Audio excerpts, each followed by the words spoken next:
भूख प्यास से परेशान थे, तो एक महात्मा के आश्रम में जल पीने की इच्छा से पहुंच गए। कुछ भोजन, जल, फल कुछ ना कुछ मिलेगा, क्योंकि आश्रम का मतलब होता है जहां आश्रय मिले। आश्रय, आरोग्यता, आनंद, उत्साह आदि जहां सदैव विराजमान रहे वह आश्रम है। और संत का आश्रम दिखा, कुटिया दिखी, वहां पहुंच गए। लेकिन वहां विराजने वाले जो संत थे वह ध्यान मग्न थे, समाधिस्थ थे। समाधि का मतलब है अपनी वृत्तियों को अंतर्मुखी कर लेना। बाहर कौन आया, कौन गया, क्या हुआ पता नहीं चले। जब समीक मुनि को परीक्षित के आगमन का कुछ आभास न रहा, सत्कार आदि प्राप्त न होने से राजा के मन में दुख हुआ। मैं इतना बड़ा सम्राट हूं, मेरा कोई सत्कार नहीं। लगता है ये महात्मा समाधि का नाटक कर रहे हैं कि कौन चक्कर में पड़े। कई बार ऐसा भी लोग कर लेते हैं कि मुंह घुमा लिया, कौन चक्कर में पड़े। लेकिन वो महात्मा सच्चे, उनकी समाधि भी सच्ची थी। आपने कल कथा सुनी, ऋषि कुमार श्रृंगी ने श्राप दे दिया राजा ने जब उन महात्मा का अपराध किया तो, कि तुम्हें तक्षक नाग डस लेगा। महाराज परीक्षित अपना राज्यपाट अपने पुत्र जन्मेजय को देकर के गंगा जी के तट पर आ बैठे, क्योंकि गंगा पतित पावनी है, गंगा पापों का नाश करने वाली है। मुझसे अपराध हुआ है, मैं गंगा जी का आश्रय लूं, फिर भी लगता है कि और क्या करूं। तो महापुरुषों का आश्रय लिया, भगवत चरण स्मरण करते हुए भगवान नाम का स्मरण किया। महापुरुषों की चरण रज, गंगा का जल और भगवान की दिव्य कथा परीक्षित को सुलभ हुई। कल हम लोगों ने भगवान बराह नारायण के प्राकट्य तक की कथा सुनी। भगवान अपने प्यारे प्यारे भक्तों पर कृपा करने के लिए एक बार वराह बन गए। वराह माने जानते हैं आप लोग? सूकर, सुअर। भगवान सुअर भी बने। क्यों? बोले भक्तों के लिए। भगवान अपने भक्तों के लिए अनेक प्रकार के रूप धारण करते हैं। और देखो, भगवान इसलिए भी अलग अलग रूप धारण करते हैं ताकि सबको ये लगे कि भगवान हमारे अपने हैं। स्ववर्गे परमः प्रीति, सबको अपने अपने वर्ग में प्रीति होती है। तो पशु कहीं ये ना सोचें कि भगवान तो जो है हम पशुओं को सहज नहीं मिलेंगे, तो उनके वर्ग में भी भगवान पहुंच करके पशु बन करके, माने वराह बनकर भगवान ने और कहा कि तुम लोग भी चिंता मत करो, मैं तुम्हारे वर्ग का भी हूं, मैं तुम्हें भी मिलूंगा। ब्रह्म अवर्ण है। देखो, ईश्वर को, परमात्मा को किसी जाति में, किसी वर्ण में बांटना अथवा बांधना अपराध है, उचित नहीं है। लोग कहते हैं वो राम जी तो क्षत्रिय हैं, परशुराम जी ब्राह्मण हैं, वो अमुक जी अमुक हैं, वामन भगवान ब्राह्मण है। देखो, उन्होंने ब्राह्मण कुल स्वीकार किया, राम जी ने क्षत्रिय कुल स्वीकार किया, लेकिन वो ब्राह्मण या क्षत्रिय वैश्य नहीं है, वो ब्रह्म है और ब्रह्म अवर्ण है। उसका कोई वर्ण नहीं है, कोई जाति नहीं है, न वह पुरुष है न वह स्त्री है। वह एक सत्ता है, एक ऊर्जा है। आज बड़े दुर्भाग्य की बात है कि हम लोगों ने भगवानों को भी जातियों में बांट लिया। ये भगवान इन जाति वालों के, ये भगवान इन जाति वालों के। अरे हम लोग तो जातियों में बटे ही हैं, पर कम से कम भैया देवताओं को तो जातियों में मत बांटो, कम से कम परमात्मा को तो जातियों में मत बांटो। भगवान सबके, सबके कल्याण के लिए आते हैं और भगवान का कोई वर्ण नहीं है। भगवान जो है वराह बन करके पृथ्वी का उद्धार किए। जो पृथ्वी रसातल में पड़ी हुई थी उसको निकाल कर लाए और लाकर के उन्होंने स्थापित किया। मनु जी का सुंदर शासन हुआ। महाराज मनु के 5 संतानें हुई। कल हम लोगों ने सुना मनु और शत्रुपा। हम सब लोग मनु महाराज की संतान होने के नाते ही मनुष्य कहलाए। हम सब लोग किसके द्वारा जन्म हुआ? बोले ये मानवीय सृष्टि जो चली ये मनु जी के द्वारा चली, इसलिए मनुष्य कहलाए। हम सब लोग ऋषियों की संतान हैं। आजकल तो ज्यादा पढ़े लिखे लोग कहते हैं हम सब लोग पहले बंदर थे, कहते हैं ना, पहले बंदर थे, बोले बंदर धीरे धीरे धीरे धीरे उसकी पूंछ कम होती चली गई, फिर वो 2 पैर से हो गया और धीरे धीरे वो इंसान बन गया। हमें आश्चर्य होता है, अच्छा आज से हजारों वर्ष पहले बंदर इंसान बन गए तो कुछ बंदर अभी भी बन गए होते? अब वो प्रक्रिया बंद कैसे हो गई? तभी शुरू हुई थी।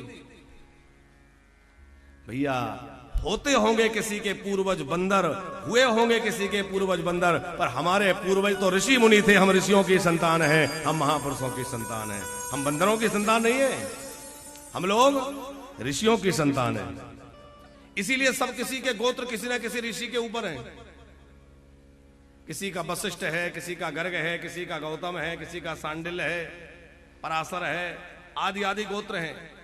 अच्छा, गोत्र सब ऋषियों के नाम पर है, बाद में फिर वो बैक पटा आदि आदि क्षेत्रानुसार अलग से पड़ गए। जैसे जो सरयू जी के तट पर रहे तो वो सरयू पारी हो गए, जो नर्मदा के तट पर रहे वो नारवदी कहलाए, जिन्होंने एक वेद को स्वीकार किया वो जो है एक वेदी कहलाए, कोई द्विवेदी कहलाए, कोई त्रिवेदी कहलाए, चतुर्वेदी कहलाए। तो ये तो उनकी योग्यता अनुसार उनके बैक उनके पटा बन गए। लेकिन है क्या? बोले हम सब ऋषियों की संतान हैं, सब ऋषियों की संतान है। जो मनु महाराज के पूर्व 10 मानस पुत्रों को प्रकट किया है ब्रह्मा जी ने, मरीचि, अंगिरा, पुलहस्त, पुलह, क्रतु, अंगिरा, भृगु, वशिष्ठ, दक्ष, नारद। तो ये जो ऋषि हैं अथवा आगे जो सप्त ऋषि हुए, इन ऋषियों की संतानें हम सब लोग हैं। और मनुष्य का जो सृष्टि है वह मनु शत्रुपा के द्वारा आगे बढ़ी है। चूंकि मैथुनी धर्म से वहां से सृष्टि प्रारंभ हुई, तो हम लोग मनु की संतान होने के नाते मानव कहलाए। उनकी संतानें कौन कौन हुई? बोले 2 बेटे हुए, 3 बेटियां हुई। बेटे कौन कौन थे? प्रियव्रतोत्तानपादो त्रिकन्याश्च भारत आकुतिर्देवहोतिश्च प्रसूतिरिति सप्तमा। प्रियव्रत और उत्तानपाद 2 बेटे हुए और 3 बेटियां हुई महाराज मनु और शत्रुपा जी के। बेटियों के नाम है आकुति, देवहूति और प्रसूति। पहले बीच वाली बेटी का चरित्र सुनाया क्योंकि इनका बड़ा दिव्य चरित्र है, साक्षात भगवान इनके पुत्र बन के आए। इनका नाम है देवहूति। ब्रह्मा जी की छाया से एक ऋषि प्रकट हुए हैं जिनका नाम है करदम। और करदम का मतलब होता है जो इंद्रियों का दमन करते, पूरी तरह इंद्रियों को जिसने अपने बस में कर रखा है वह है करदम। करदम ऋषि ने 10,000 वर्षों तक सरस्वती नदी के तट पर जाकर घोर तपस्या करी। उनकी कठोर तपस्या से प्रसन्न होकर के भगवान प्रकट हुए और कहा कि वरदान मांगो। करदम जी बोले, भगवान वरदान में मुझे कुछ भी नहीं चाहिए, बस मेरे पिताजी ब्रह्मा जी की मुझे आज्ञा है कि सृष्टि का विस्तार करो। और मैं इस चक्र में पड़ना नहीं चाहता, क्योंकि मोह में कहीं फंस गया तो बार बार जन्मने मरने के चक्कर में पड़ जाऊंगा। इसलिए आप कृपा करके मुझे ऐसा वरदान दीजिए कि मैं इस चक्र में पड़ूं तो सही, पर बंधूं नहीं, मोह मुझे बांधे ना। भगवान बोले, चिंता मत करो, तुम्हारा दाम्पत्य साधारण नहीं होगा। तुम्हारी जो धर्म पत्नी होगी वो महान पतिव्रता, महान विदुषी, विद्वान और बड़ी ही सात्विक विचारों वाली होगी। कौन होगी महाराज? बोले वो होगी महाराज मनु की बेटी देवहूति। और तुम्हारे यहां साक्षात पुत्र के रूप में मैं स्वयं आऊंगा, मैं स्वयं तुम्हारा बेटा बन के आऊंगा। करदम जी तो बड़े प्रसन्न हो गए कि ये बहुत बढ़िया हो गया, भगवान ही पुत्र बन के आ जाएंगे तो फिर तो घर में ठाकुर जी पुत्र बन के आएंगे तो भगवान के पिता बनने का मुझे सौभाग्य प्राप्त होगा। खूब करदम जी प्रसन्न हुए और उसके बाद भगवान अंतर्ध्यान हुए। भगवान के कथनानुसार ठीक तीसरे दिन महाराज मनु अपनी पुत्री को लेकर के करदम ऋषि के आश्रम पर आए और अपनी बेटी का कन्यादान करदम ऋषि के प्रति कर दिया। कर्दम ऋषि का दिव्य विवाह संस्कार संपन्न हुआ। कर्दम और देवहूति का बड़ा दिव्य दाम्पत्य है। देवहूति का मतलब है जो देवताओं को आहूत करने में समर्थ हो, देवताओं को बुलाने में। बड़ी सती साध्वी नारी है। कैसी हैं? पित्राभ्याम प्रशस्ते साध्वी पति विदा नित्यं पर्यचर प्रीत्या भवानि भवम प्रभु। नित्य प्रति अपने पति के चरणों की सेवा करती हैं, नित्य प्रति अपने पति का आदर सत्कार सेवा शुश्रूषा से उनको प्रसन्न करती हैं। लेकिन एक दिन क्या हुआ, ध्यान से सुनना। कर्दम ऋषि ध्यान में बैठे, उनका तो अंतःकरण निर्मल है, समाधि लग गई। और कर्दम ऋषि की समाधि लगी तो कोई 2, 4, 10 दिन की नहीं लगी, कई वर्षों तक समाधि में बैठे रहे, समाधि खुली नहीं। अब देवहूति जी जल का लोटा लेके खड़ी रहती हैं कि कब समाधि खुले, जल मांगेंगे। गर्मी होती है तो छाता लगा लेती हैं कहीं धूप ना लगे, वर्षा होती है तो कुछ छाया कर देती हैं। इस तरह से कई वर्षों तक तपस्या में बैठे रहे और समाधिस्थ रहे। कर्दम ऋषि जब आंखें खोली तो देखा सामने जल का लोटा लेकर देवी खड़ी हैं, जिनके बाल जो है जटा बन चुके हैं, शरीर सूख गया है, झुर्रियां पड़ गई हैं। देवी मैंने पहचाना नहीं। अब इतने दिन समाधि को हो गए, ऐसी अंतर्मुखी वृत्ति हो गई कि पत्नी को ही नहीं पहचान रहे। विवाह हुआ था, थोड़े देर बाद समाधि में चले और नहीं पहचान रहे। अरे मैं आपकी पत्नी महाराज मनु की बेटी, मेरे पिता आपके प्रति मेरा दान करके गए। ओ देवी, इतने दिनों तक तुम कष्ट सहती हुई यहां खड़ी रही, वो क्या दशा बना ली तुमने? मनु जी ने कहा अब चिंता मत करो, अब ऐसा करो उस सरोवर में जाके स्नान करो, गोता लगाओ। एक तपस्या का बल देखिए, एक महात्मा की तपस्या का बल कितना है। जैसे ही सरोवर में स्नान करने के लिए देवहूति जी गई तो वहां हजारों सेविकाएं प्रकट हो गईं, जो अंगराग लगा करके, ओबटन लगा के उनको बड़े अच्छे से स्नान कराने लगी। उनकी जटाओं को सुलझा दिया, उनको बड़े नूतन दिव्य सुंदर अलंकार और वस्त्र धारण करा दिए और सज धज के जैसे तैयार हुई। तो महात्मा कर्दम ने अपनी तपस्या के प्रभाव से योग बल के द्वारा एक दिव्य विमान प्रकट किया। और नन्ना जी, ऐसा विमान था जो आज तक कोई वैज्ञानिक नहीं बना पाया। ईंधन का कोई चक्कर नहीं, ना डीजल डले ना पेट्रोल, तो उसमें पायलट की भी जरूरत नहीं, मन की गति से चलता है। मन में बैठने वाले की इच्छा हुई कि अमुक जगह चले, वहीं चला जाएगा। जितने लोग बैठने वाले होंगे उतना बड़ा हो जाएगा, अपने आप छोटा बड़ा होता है पुष्पक विमान की तरह। और बोले उसमें 6 ऋतुओं का आनंद है। इतना विशाल था कि गर्मी का आनंद लेना, उधर चले जाओ, उधर गर्मी है, कहीं बसंत है, कहीं वर्षा है, कहीं ठंडी है, जैसी आपको व्यवस्था चाहिए वहां पहुंच जाओ। इतना विलक्षण विमान योग बल के द्वारा ऋषि कर्दम ने प्रकट किया। अब आजकल के बच्चे इन कथाओं को सुनते तो वो कहते अरे ये सब फालतू की बातें हैं, ऐसे ही लिख दिया। लेकिन विचार करो, उन बच्चों को समझाओ कि भैया ये बताओ, आज जो विमान उड़ रहे हैं, इतना भारी भारी सामान लेकर के, जो है सामान लेकर भी चलते, यात्रियों को लेकर चलते हैं, जल में भी जलयान चलते हैं, वायुयान चलते हैं। तो ये सब यान बनाने की प्रेरणा हमारे वैज्ञानिकों को कहां से मिली? भाई इन सब को बनाने की प्रेरणा हमारे शास्त्रों में, पुराणों में वर्णित इन विमानों के ही द्वारा मिली। और उन्हीं की उन्होंने जो है उसको लेकर के उसी पद्धति को आगे बढ़ाया और वर्तमान समय के तकनीकी के अनुसार उसको विमान के रूप में उड़ा दिया। ये सब बातें झूठी नहीं है। तपस्या के बल से कुछ भी किया जा सकता है। ये तपबल का द्वारा प्रकट हुआ है विमान है। अच्छा देखो, पहले के लोग यहां बैठे बैठे ध्यान लगा करके 1000 किलोमीटर 1000 कोस बैठे हुए आदमी से बात कर लेते, वहां का व्यक्ति को देख लेते थे। और बीच में अब ये बात कही जाए तो लोग कहते अरे ऐसा कैसे हो सकता है कि यहां भी बैठा हुआ व्यक्ति 1000 कोस बैठे हुए व्यक्ति की बात को सुन ले, समझ ले, अथवा उससे कोई बात कर ले। अब आजकल एक छोटे से मोबाइल से सब कुछ हो रहा है कि नहीं?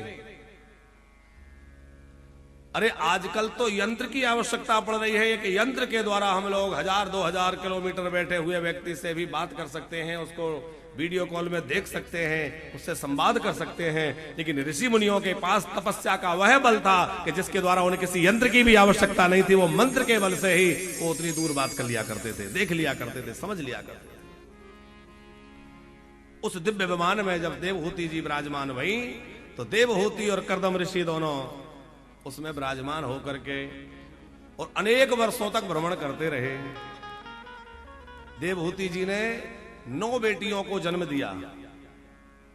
वो बड़ी महान तेजस्विनी कन्याएं हैं।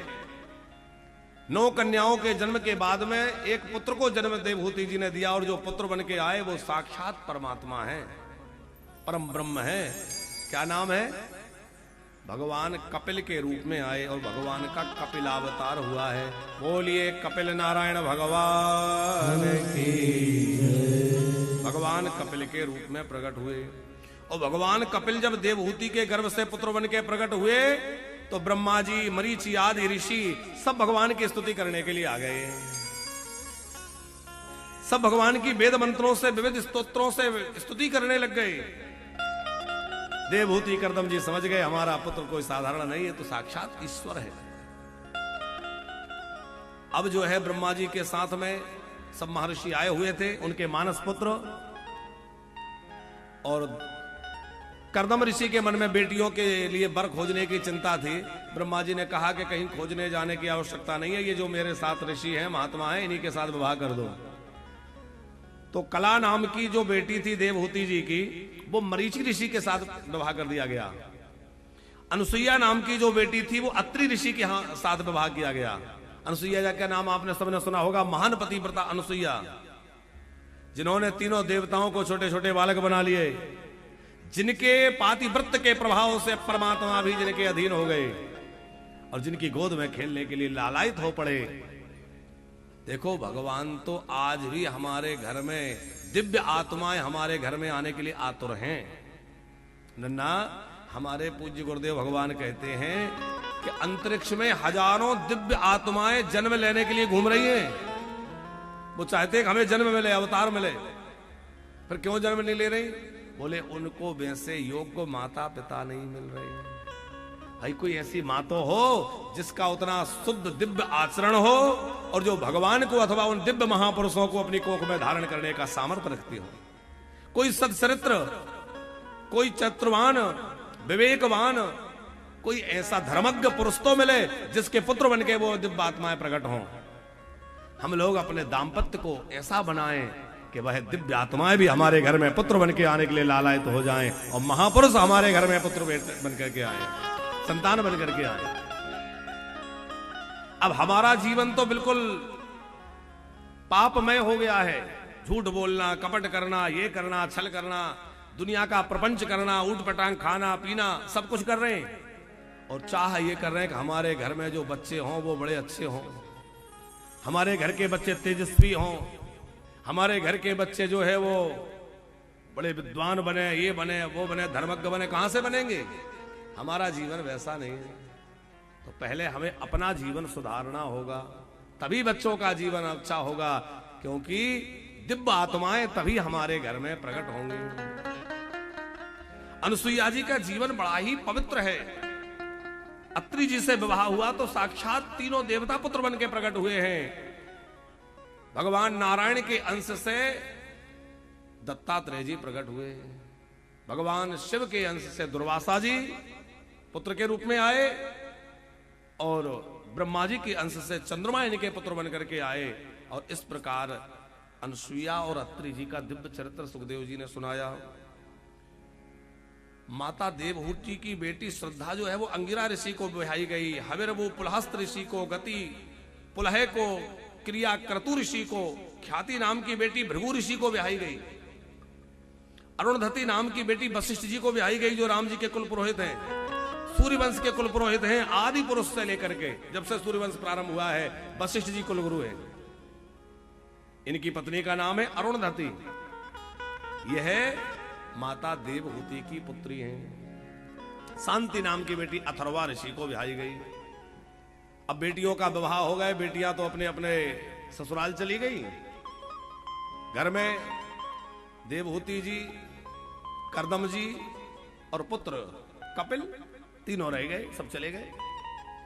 एक दिन एकांत पाकर के कर्दम ऋषि ने अपने पुत्र बने हुए परमात्मा के हाथ जोड़े और हाथ जोड़ के कपिल जी से कर्दम ऋषि कहने लगे, परम प्रधानम पुरुषम महांतम कालम कविम त्रिविक्रम लोकपालम कि आत्मानुभूत्यानुगता प्रपंचम स्वच्छंद शक्तिम कपिला प्रपद्ये स्वच्छंद शक्तिम कपिलम प्रपद्ये।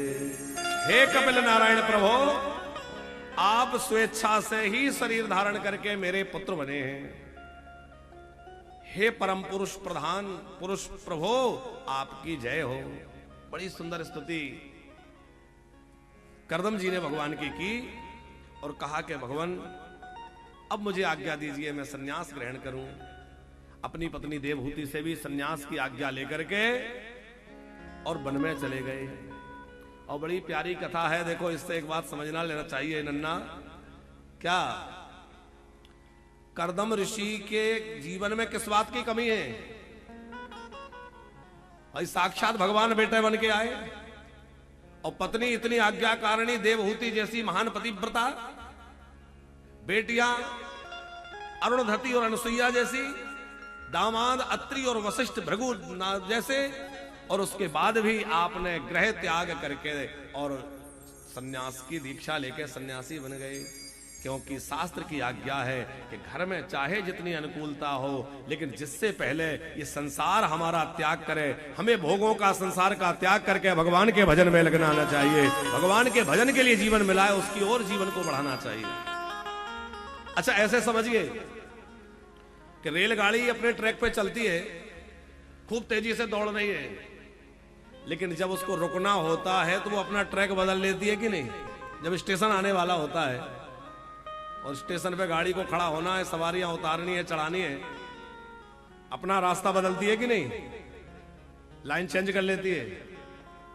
तो जैसे भागती हुई रेलगाड़ी जब प्लेटफॉर्म आता है तो ट्रैक बदल करके और बगल वाले ट्रैक पे आके खड़ी होती है, वैसे ही भैया हम जीवन की जिस दौड़ में चल रहे थे, जिस लाइन में चल रहे थे, उसको छोड़ के और बुढ़ापे में अपनी जो है लाइन बदल लो। अब तो भगवान के भजन में लग जाओ, अब तो भगवान की सेवा में लग जाओ। अच्छा कभी आपने विचार किया कि बाल जब सफेद होते तो सबसे पहले कान के पास के ही क्यों सफेद होते हैं? अब आजकल तो बीमारी के कारण होने लगे, बात अलग है, लेकिन बुढ़ापे से जब होते हैं तो सबसे पहले कान के पास के बाल सफेद होते हैं, दशरथ जी के हुए जैसे।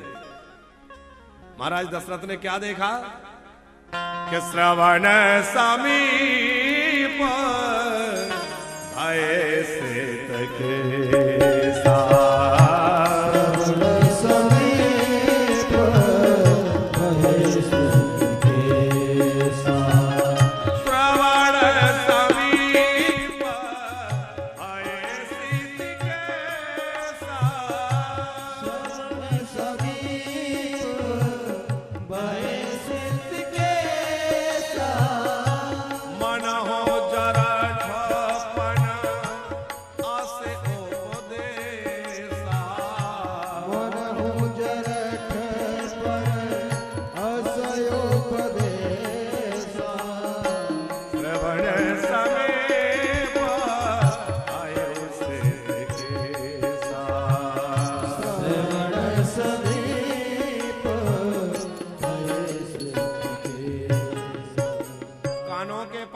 सफेद हो गए। दशरथ जी ने देखा और बुढ़ापा कह रहा है कि अब ये सब छोड़ो, राजपाट राम जी को प्रदान कर दो। कान के पास ही क्यों सफेद होते हैं? बोले बाल कान में आके कुछ कहते हैं। नन्ना जी क्या कहते हैं? बाल कहते हैं कि हम और तुम एक साथ जन्मे, पहले भी हम बाल थे और जब तुम भी बाल थे, अब हम बाल अभी भी बाल हैं और तुम वृद्ध होने लगे हो, बड़े हो गए हो, लेकिन हमने अपना रंग बदल लिया, काले को छोड़ करके अब हम सफेद होने लगे। तुम भी अपना रंग ढंग बदल लो और काले कारनामे छोड़ के भगवान के भजन में लग जाओ। अब काले कारनामे छोड़ो, अब राम नाम में लग जाओ, अब भगवान नाम में भजन में लग जाओ, क्योंकि ये शरीर अब साथ छोड़ने वाला है। संसार, अच्छा संसार तो साथ छोड़ेगा ही जब शरीर ही साथ छोड़ने वाला है। तो भैया अब क्या करें? बोले अब तन की चादर पुरानी हो गई है, अब राम नाम का आश्रय। कि तन की चादर पुरानी हुई बाबरे, हाँ हुई बाबरे, अब नया रंग चढ़ाने से क्या फायदा, क्या फायदा। तन की चादर पुरानी हुई बाबरी, हुई बाबरी, अब नया रंग चढ़ाने से क्या फायदा, क्या फायदा।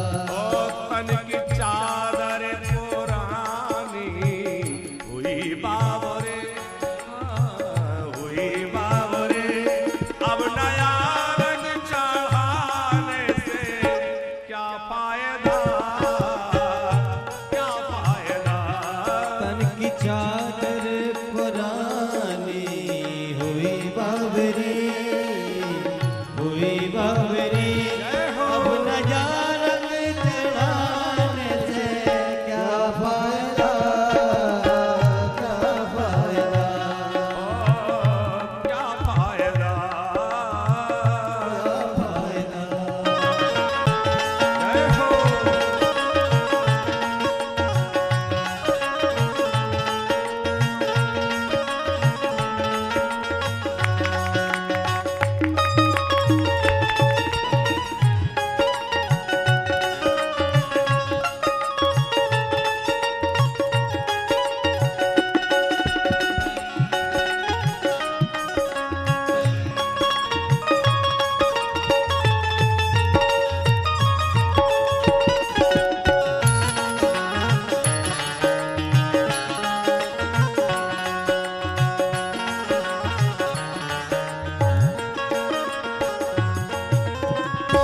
कर में दुनिया से आपने छुपा जाएगा, प्रभु की नजरों से बच कर किधर जाएगा, किधर जाएगा।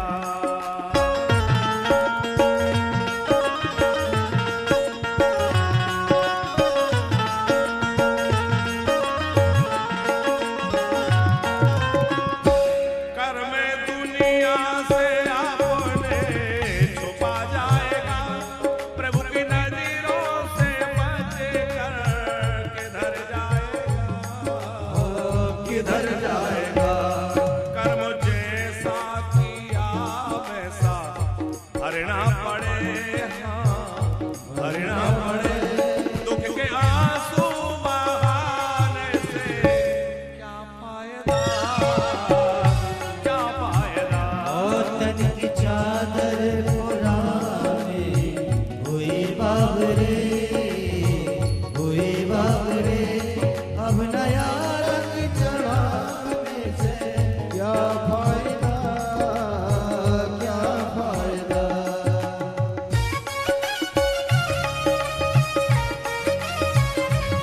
जय हो।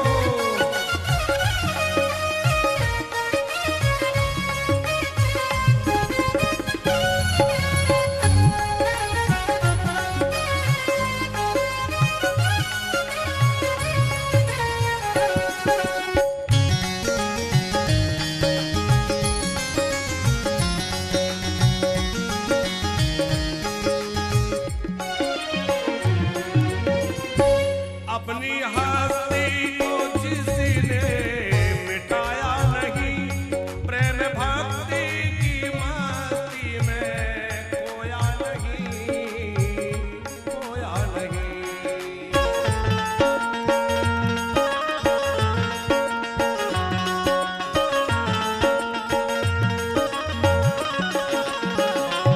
अपनी हस्ती को जिसने मिटाया नहीं, प्रेम भक्ति की मस्ती में खोया नहीं, खोया